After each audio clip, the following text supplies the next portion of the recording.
Molo Sanbonani, hello, how's it? Good morning to this, the Tuesday edition of Vuka Nazo, your morning news analysis show. My name is Sihle Ngobese, aka Big Daddy Liberty. Remember, do me a solid favor, please. Your only price of admission is to hit that like button. That's right, hit that like button whether you're watching this on Facebook or on YouTube. If you're watching on YouTube in particular, then well, subscribe to the channel. Join the now 38,000. Yes, we've finally broken that threshold of you who are part of the subscriber base here. Help me reach my goal of 50,000 people.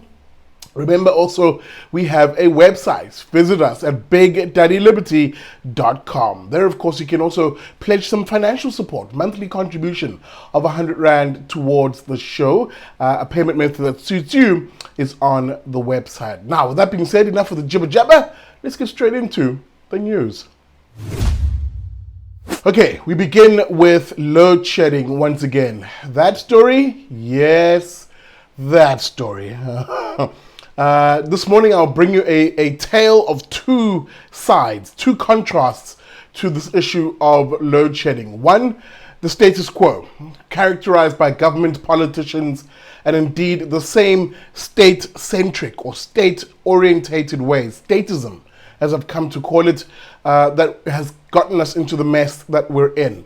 The other, of course, we'll cover in story 2, but let's start with the statism part of it, the statist and indeed failed side of it, where a certain corrupt kleptocrat of a president, Ramaphosa, who's completely out of ideas, who's completely failed, as I warned you he would, with his emergency Eskom plan. Yeah, that nonsense. Or what is perhaps the zenith or the crown of this emergency plan? Well, Ramaphosa is asking Eskom to halt its 18.65% power tariff hike. Great plan that is, Cyril. Yeah, that'll definitely help. Now, Cyril, of course, going hat in hand, begging Eskom not to implement that energy tariff hike, which, as you remember, was granted by NERSA. The article reads, the National Energy Regulator of South Africa, NERSA, had earlier this month allowed Eskom to increase its tariff on the 1st of April. The news came as the country suffered extended bouts of load shedding. The announcement prompted a host of civil society organizations, citizens, small businesses, and opposition political parties to threaten legal action in an effort to ensure that load shedding and the tariff hikes were stopped. Now, Ramaphosa said, quote, I've told Eskom that it should consider halting the hiking of electricity prices, especially for now, while our people are struggling under higher levels of load shedding. He reiterated that people were frustrated because their businesses were being put in jeopardy. End of quote. No duh. Guys, I've told you once and I'll tell you again, there is no hope in believing that Ramaphosa will come in like a knight and save you from a problem, a situation, a crisis that is created by them, him and his political party. There is absolutely no hope in believing that a president can simply knock on the door of Eskom and ask Eskom, which is desperate for cash, not to take extra cash for something which they don't deliver. Anyway, that is the clown world situation that you're finding yourself in. And you are not laughing if you're someone who begins to see that you're being dribbled by those politicians. But well, if you're an idiot who continues to believe that Ramaphosa or the ANC or government will save you, well then it's giggle away for you.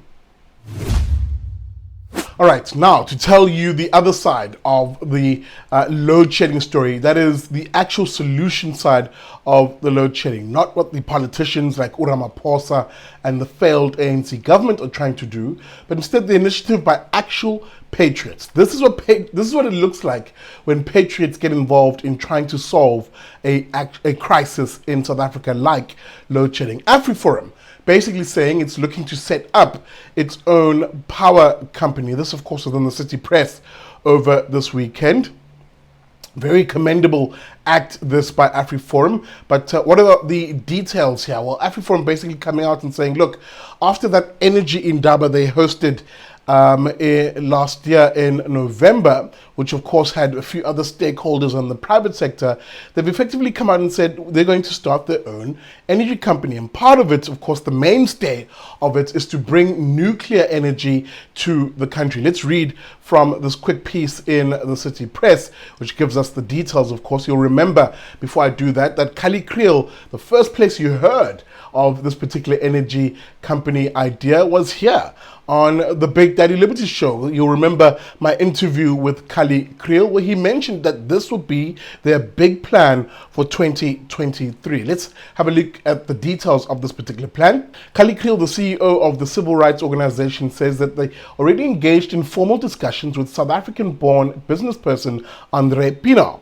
the founder and CEO of C5 Capital, which is of course a specialist venture capital firm that invests in cybersecurity, space and nuclear energy. The long-term plan is to develop the first modular pebble bed reactor in South Africa using financing from foreign and local investors. This new generation nuclear power, together with renewable energy such as solar and wind power, could be the solution to South Africa's power problems, says Kriel. End of quote. Now, again, I fully commend this particular approach, and indeed bringing in the private sector, as I've always argued, is our way out of load shedding. But there's a lot more to this plan, and indeed Afriforum has structured it in stages. Firstly, coining the company Project Afri Energie in Afrikaans, or Afri Energy, and 3 stages are cited by Kali Kriel here, as he says, is how to tackle the energy crisis. I'm going to paraphrase in a sense in this article, with stage 1 being, stage 1 is a short-term plan to help consumers become independent from Eskom. It includes mounting a court case against the National Energy Regulator of South Africa. The second stage is to free towns, cities and communities from electricity sold by municipalities. A model for this plan is the Mafube local municipality near Frankfurt in the Free State, where privately owned utility business Rural Maintenance has been successfully managing the town's electricity supply for the past 10 years. And of course, stage 3 of the plan involves establishing an electricity generation company to provide a long-term solution. Kriel says they are therefore holding discussions with Pienaar about plans to bring modular pebble bed technology to South Africa. End of quote. This is very exciting, and it should excite you as a South African who really has been on the receiving end of the incompetence of politicians who, even though they are the sole provider, there's no competition for them to provide electricity, still cannot provide that same electricity. There is no way out of this crisis other than competition, and indeed removing a lot of the red tape that prevents organizations like Afriforum and indeed other private sector companies from coming in and providing this electricity. It is a shame that it had to take Afriforum to show that actually the investment in this space, the hunger to invest in this energy space is there, and the government should be listening to people like Kali Kriel and the folks over at Afriforum. Bring in the private investment, solve the load shedding crisis. All right, that's it for this episode of Vuka Nazo. Indeed, one which focuses on the ongoing crisis of load shedding. The 2 options that I put to you, really, which represent what we discussed on Liberty and Friends on Sunday, that there is a fork in the road where you as a South African are standing and you have to make decisions around the future of the country. Do you go the one direction, which is the status quo of government statism and politicians who are on the left who are ruining the lives of the faith, flag, family and freedom type South African, or do you go the other direction, one of alternatives where there are actual employing of the market, free markets, free trade, and indeed deregulating a lot of this nonsense in order to provide the services we need? These and more issues we'll keep an eye on this week as we continue our interview and evening program this week. Look out for an interview tonight as we unpack the latest on the Zulu Kingdom and the future of the Zulu nation. I have 2 guests, Udaliso Mtelezi, Zulu historian, and Makawe Ngobane, columnist and Zulu analyst, on what is the future of the Zulu nation now that the dust has settled. Is Zulu independence on the cards. The following day, tomorrow, we'll have a conversation with Udavi Ruet, the economist, as we look at the economics of South Africa in 2023. And Thursday, Mensa, Magnus Haystack, as we look at your finances for 2023. How do you shore up your family's finances and protect yourself from potential South African decay and collapse? Now, interesting week. With that being said, hit that like button on your way out, as always, and remember, subscribe to the channel if you're watching on YouTube, and visit our website at bigdaddyliberty.com. With that being said, I'll see you tomorrow for another episode of Vuka Nazo.